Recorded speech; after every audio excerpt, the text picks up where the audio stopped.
అద్భుతమైన చట్నీ అండి. దీనికి కావాల్సినవి ఓన్లీ టొమాటోస్, పచ్చిమిర్చి, కొత్తిమీర, కరివేపాకు, కొంచెం చింతపండు, శనగపిండి, పసుపు అండి, సాల్ట్. తాలింపు పెట్టుకోవాలండి.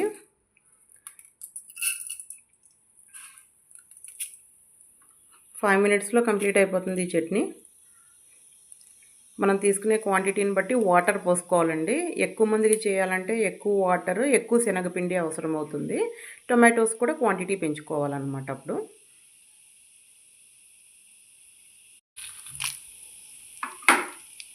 కరివేపాకు, పచ్చిమిర్చి కూడా వేసేసుకోవాలి.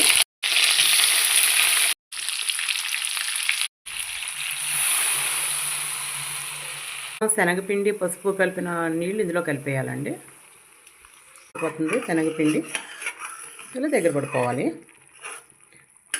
సాల్ట్ ఇందాక వాటర్లో చెక్ చేశానండి, కొంచెం తక్కువైంది, కలుపుకున్నాను.